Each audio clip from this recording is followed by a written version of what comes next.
Hey folks, so in this video I'm going to talk a little bit about decibels and how we perceive volume and how GetSpectrumDataHelper processes the amplitude value return from the GetSpectrumData function. This will be a little bit of a hopping around different theories and things. So this video will probably be a little less structured. I'll be hopping around talking about a lot of stuff, but let's just try and get through it. I think the theory is super interesting, so I hope you'll enjoy it. So in the last video, we talked about the kind of exponential relationship between in frequency increases and how we hear frequency. Every octave of the piano, right, doubling in frequency. And we have a similar kind of graph for decibels or amplitude or volume. So decibels are like our measurement of sound, of volume. They're always a relative measurement, so there's no such thing as like 1 decibel, like a fixed scientific value.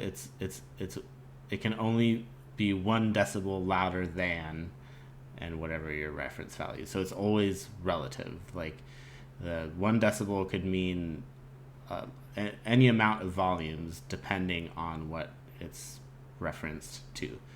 But in any case, decibels mean, deci means 10 in scientific notations, decimeter, centimeter, millimeter, these are all different. So decibels is 10 bells. 1 bell, I think there's a variety of reasons for why the bells were created as a unit. One thing I read that was interesting is that a bell is an increase in volume that is basically it's enough increase in volume that the human ear goes, I think I heard the volume get louder. It's kind of like the minimum unit that our ear registers as like a significant enough increase in volume to pay attention to it. And then 10 bells or decibel is what our ear perceives as, this is subjective, but roughly as like a doubling of volume. So if something gets twice as loud as it was before, then it's probably increased 1 decibel. And again, we've got this interesting relationship between what's actually measured and what we hear. Decibels are logarithmic measurement, and I won't go into that too much, but it's similar to our frequency graph where, we're hearing this linear increase in frequency, but it's actually this doubling, this exponential increase. We have something similar going on with decibels. Every time we go up 1 decibel, the power behind the volume, behind the source of sound, so maybe that's voltage, maybe that's air pressure, there's different ways that would be measured scientifically. But when power increases tenfold, so 10 times more power equals 1 more decibel. So every decibel in terms of like power behind it is going to be 10 times more powerful than the decibel before it. And that's why it's a log base 10 type of measurement. And so now, having said that, let's have a look at voltage to decibel conversion. This is the formula. So voltage equals 20 times log base 10. Voltage divided, this V0 is reference value. So remember, we're talking about reference value. So voltage divided by the reference voltage, how much more voltage than this other voltage we've got. And then that gives us our decibel reading. That's important because fast Fourier transforms, what GetSpectrum data is doing under the hood, Unity's native function, is going to return the signal power, not the signal volume. So we're going to need to do a voltage to decibel conversion to get a decibel measurement versus a voltage measurement. And that's important because our ears, we don't hear voltage, we hear volume. So we want a measurement that represents how we hear volume, not for an audio visualizer. For another purpose, experimental purpose, scientific purpose, maybe you need voltage. But for the case of visualizing audio in a way that's interesting and beautiful, we want decibels. So this is the formula that GetSpectrumDataHelper is using under the hood. And okay, so then the next thing, so let's look at that. So here we've got a scene, we've got our GetSpectrumDataHelper script on the game object. We've got the debug graph on. Let's set the audio source to just be the test sounds. And let's play that. Cool. I'm going to turn off this audio visualizer. We're just going to look at the graph. Okay. So now let's talk. So we have here this reference value slider. That is this value we were just talking about. And it's going to essentially raise our graph up and down is the end result of it. And that's important because in the digital kind of context, in the digital world, decibels are, it's kind of set up, I don't know enough about it, but it's set up such that 0 decibels is clipping. So actually the loudest decibel reading you would get is 0, and then quieter goes into the negative range. And so let's visualize that real quick. I'm gonna open up our GetSpectrumDataHelper script real quick, and I'm gonna comment out this range setting for the reference value because it's set to a smaller range, and I'll explain that later, but I'm just going to comment that out, and I'm going to set the reference value to be 1 because if you go looking online, folks will tell you to convert voltage to decibels. You want to set this reference value to 1. So let's set that to 1, and we'll also in our debug graph we'll say allow negative values. And with it set up this way, we should get the correct, it's a correct range of negative all the way up to 0 range for our decibels. So it'll all happen below our graph here when I hit play, hopefully. There we go. Let's turn off. I'm going to stop and turn off this audio visualizer. Let's hit play again. There we go. And now we've got this 0, negative, super negative values all the way up to 0.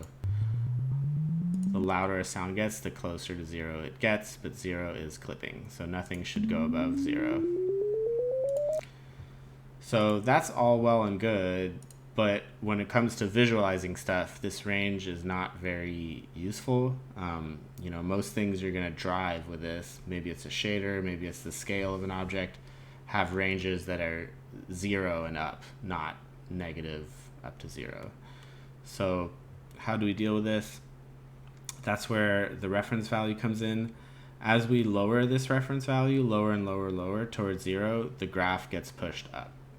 So if I set this to, let's say, 0.01, our graph has now been pushed up, and we'll see, now we see our, our note we're hearing being pushed into the positive range.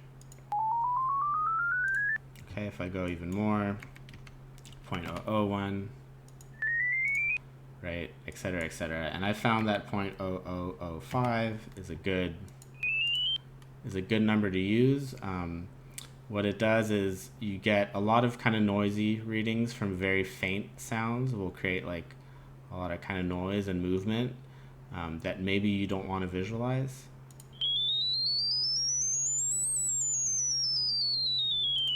But you still get the more prominent sounds coming through. You could even, now of course you can go lower with this, because maybe you want all this to be pushed into the positive range, so just, you know, keep going lower and lower. And I think we could do that. And if you do, you know, 7 zeros, I think is what that means, then you'll have pushed the whole thing into the positive range. Okay, so let's stop that real quick. Stop gameplay. I'm gonna bring this range back in. So what this range is for our reference value is that's built in so that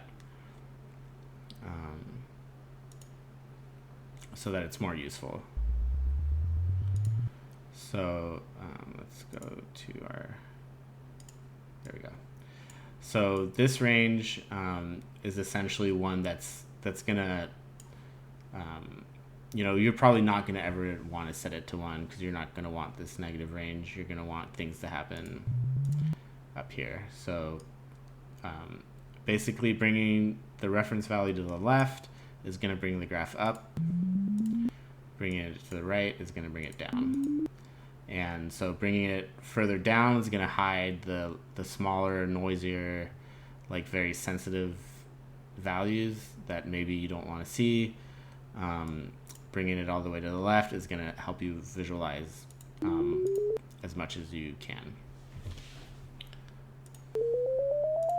Okay, and then if you turn this back off, allow negative values. I'm going to set this back to 0. Actually, we can hit reset values to default, and then I'll turn the graph back on. I won't allow negative values now.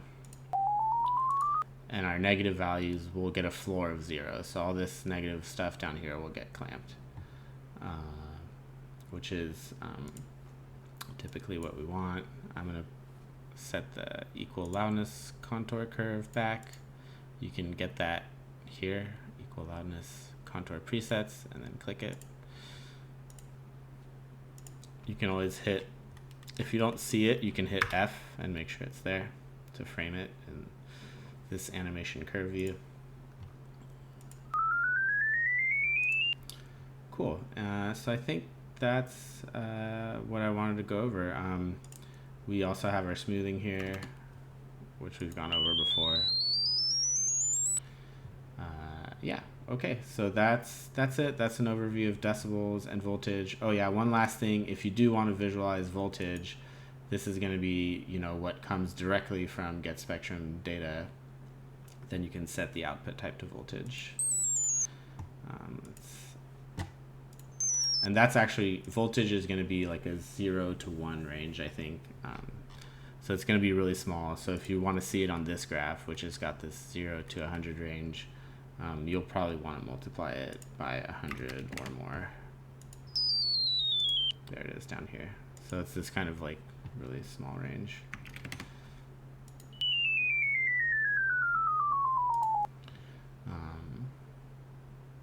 And let's just real quick, just to show, let's play a song.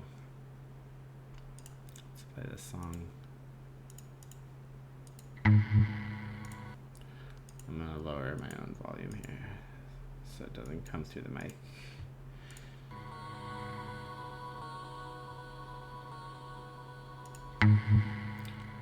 So what happens if you use just voltage, and you'll probably noticing it already, is you get, check it out, really big bass values and really tiny mids and highs.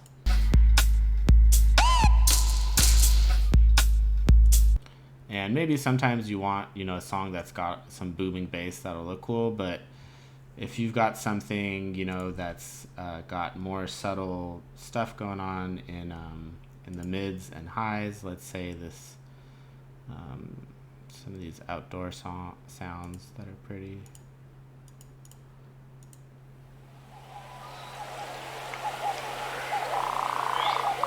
Right, so we've got all this like kind of like ambient sound going on, and it's just all super tiny down here. So that's kind of how the voltage output's gonna look. That's why typically you'll want decibels. That's going to give you a more kind of balanced